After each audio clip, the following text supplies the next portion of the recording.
La santé au naturel avec Olivier, notre naturopathe. Olivier, bonjour. Bonjour Hervé. La moutarde est-elle à l'ancienne chez toi?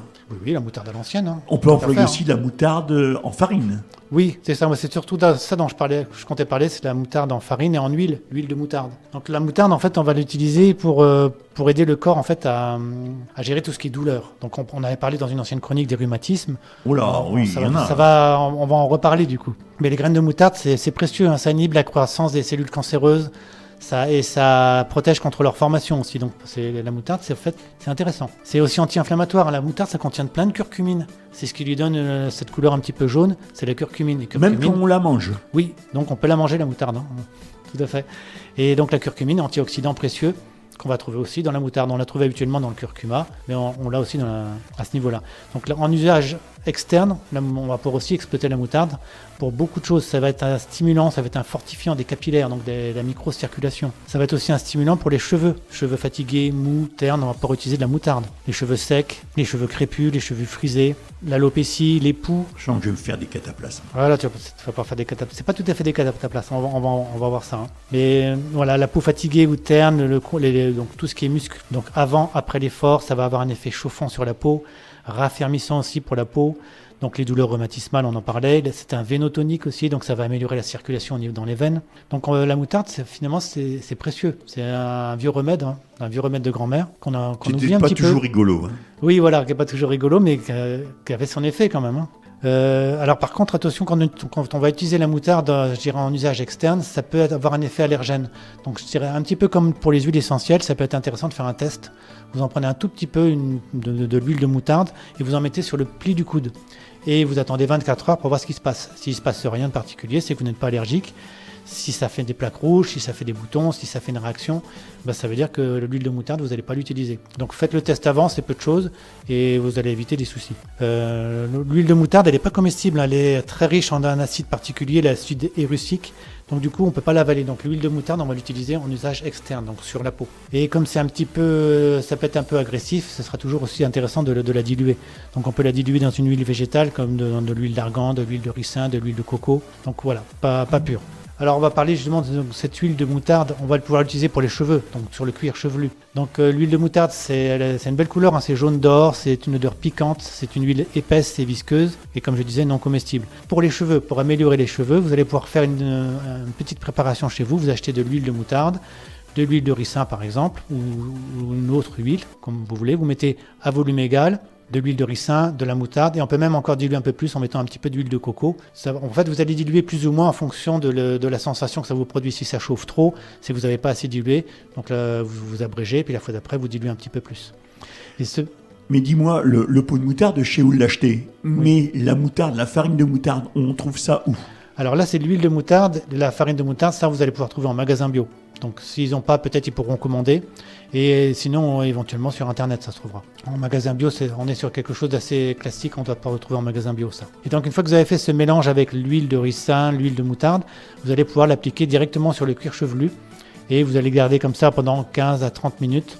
Et après, vous faites un shampoing, il va falloir bien laver quand même, parce que comme c'est gras. Vous massez un petit peu les cheveux avec quand vous avez mis cette préparation dessus. Et ça peut être intéressant de faire ça sur une base mensuelle à peu près. Et ça va donc, comme je disais, stimuler la pousse des cheveux, les tonifier. Donc ça va être vraiment précieux pour les cheveux. Alors ça, c'était l'huile de moutarde. Après, on peut pouvoir fabriquer des cataplasmes avec de la moutarde. Donc là, on va plutôt partir sur les farines. C'est là les farines. Cataplasmes. Voilà, les fameux cataplasmes. Donc tout ce qui est douleur, les rhumatismes, les courbatures, crampes musculaires, les pathologies cardiovasculaires, ça a un effet chauffant. Donc dans la mesure où on va chauffer, on va améliorer la circulation dans la zone où on le met. Et ça va être précieux. Donc voilà, tout à fait, dans les angines, dans les problèmes de respiratoire, on peut en trouver en tout fait en pharmacie, mais on peut aussi les fabriquer. Donc voilà, c'est cet effet chauffant en fait qui va être précieux. Donc on va pouvoir préparer des muscles avant de faire des efforts, on va pouvoir aussi détendre les muscles et donc surtout calmer les douleurs rhumatismales. Donc on peut mettre sur les muscles, on peut appliquer directement de l'huile de moutarde. Donc pareil, on va la diluer comme pour les cheveux. Donc en huile, un petit peu en huile de massage. Et si on veut avoir un effet circulatoire, idéalement, il faudrait prendre une huile calophylle, inophile. C'est une huile qui est reconnue pour ses effets circulatoires. Mais si vous prenez une huile lambda, voire même de l'huile d'olive, ça marchera très bien aussi. L'idée, c'est de diluer dans ce cas-là. Le cataplasme, donc lui, ça va être aussi antidouleur, anti-inflammatoire, réchauffant. Donc le cataplasme, oui, typiquement, comme tu disais, hein, c'était pour les toux, les bronchites, mais aussi les douleurs articulaires et musculaires. Le cataplasme, donc, c'est avec de la farine de moutarde et typiquement on le fait aussi avec de la farine de lin.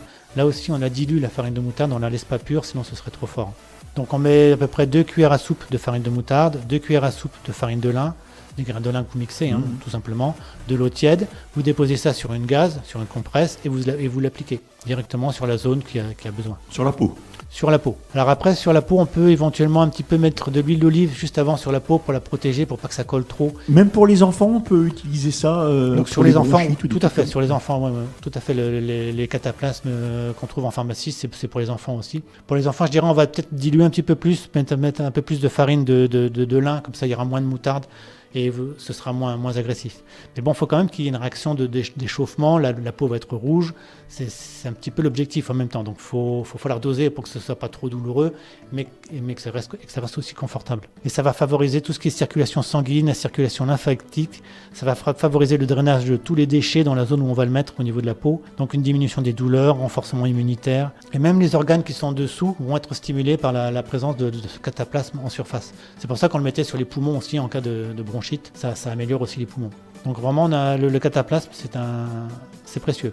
Ça va être contre-indiqué dans les cas de troubles de la circulation, troubles veineux, les varices. Donc là, par contre, on ne mettra pas de cataplasme dans ces cas-là. Pour les enfants, oui, donc je disais, j'insiste un petit peu pour les enfants, mettez de l'huile d'olive juste avant de mettre le cataplasme. Vous mettez un peu d'huile d'olive sur la peau, comme ça le cataplasme va moins coller sur la peau et ce sera moins fort. J'ai une question, tiens, j'ai une cicatrice et puis à cet endroit-là, j'ai un rhumatisme. Ça, c'est pas incompatible avec la cicatrice ? Non, enfin, ça va dépendre de quand est-ce que l'opération a eu lieu peut-être ? Oui, voilà, ça va dépendre de quand ça date. Si c'est trop frais, trop récent, peut-être pas quand même. Ça va être agressif en fait. La moutarde, c'est quand même un petit peu agressif, donc pas de trop. Un cataplasme, ça se garde 10-15 minutes, 5-10 minutes pour les enfants. On peut l'appliquer jusqu'à 2 fois par jour, mais voilà, les enfants, on fera un peu plus attention sur eux. On peut faire aussi un bain de pied. On peut mettre aussi quelques grains de moutarde qu'on concasse dans de l'eau chaude, dans une cuvette, et on va faire un bain de pied dedans. Ça va être vitalisant, ça va être aussi intéressant.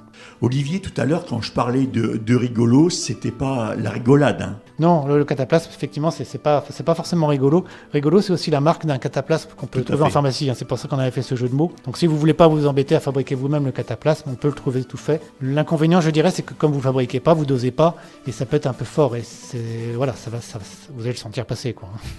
Avant de se quitter, Olivier, tu consultes dans quelle ville et où exactement ? Alors, je consulte sur Noyon. J'ai un cabinet à Noyon qui est 8 rue de l'Évêché, c'est à côté de l'hôtel de Cèdre, dans les locaux de l'association La Patine de l'Âge. Et donc là, j'y suis en début de semaine, le lundi. Et en fin de semaine, j'ai un deuxième cabinet sur Compiègne, qui est sur le cours Gunemer, à peu près en face de la gare, quand on traverse l'Oise, dans l'ancienne école d'état-major. Donc là, j'y suis en fin de semaine, jeudi, vendredi et le samedi. Et pour prendre rendez-vous, ton numéro de téléphone ? Mon téléphone, c'est le 06 28 05 72 44. Sinon, vous pouvez me retrouver sur Internet et sur Facebook. Vous tapez naturopathe Noyon ou naturopathe Compiègne, Olivier Villemin naturopathe par exemple, et vous allez me trouver. Eh bien, je te remercie d'être venu jusque dans les studios de Ville FM. Je te souhaite une bonne journée. Merci Hervé, toi aussi, très bonne journée. Au revoir. Au revoir.